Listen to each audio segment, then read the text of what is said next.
Well, Tom, one of the unique things about the Keeneland January sale is you've got horses of all sizes, shapes, and ages here. Sometimes lost in the shuffle of million-dollar mares are the just-turned yearlings. Can you tell us a little bit about what the incentive for somebody is to buy a yearling that just became 1 year old on January 1? I think probably what you're seeing right now, Ron, is the influence of the pinhooker. The people who buy for resale as yearlings later on in September. They're buying now. They bought in November. It was a little more difficult to buy probably in November than it is now. This is more of a domestic, more of a local sale, really, the January sale. Doesn't involve quite as many foreign competitors, and you might find it's a little easier going than in November because you're also not faced with so many end users who buy weanlings, for instance, in November and keep them until time to race.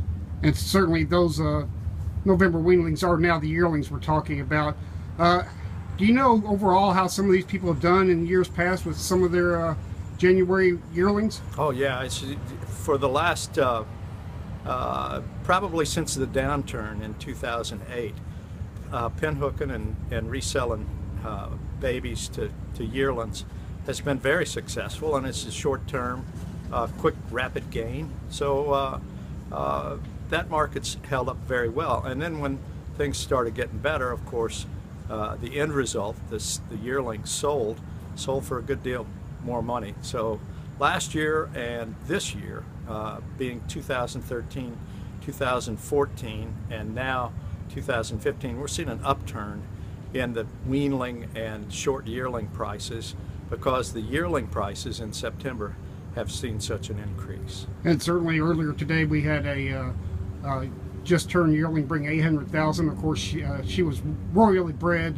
beautifully bred, and by Warfront too. So if you take a Warfront, you take a Tappet, and it's whatever you ask. And apparently the buyers of that horse are end users. Yes, and that's interesting. That's not necessarily a pinhook model, you know, when you get up to that high up in the tree. But you'll see here average from 60 to 250,000. Very simply done, and quite a few horses, young horses, are selling for that, and most of the buyers in that range are resellers. And certainly that explains the incentive for somebody to buy a just turned yearling. What about from the sales point of view? You're just trying to go ahead and get your cash flow? I think that's as a seller, you get a little cash flow now going into winter rather than waiting 6 months or 9 months actually for the September sale. So yeah, there's a little money to keep the operation going, and the difference in value sometimes can be great, but for the most part, the difference in value between a short yearling now and sold in September can be 20 to 40%.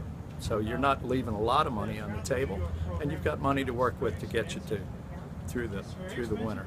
Tom, thanks a lot for the education on the just turned yearlings. Very welcome, Ron.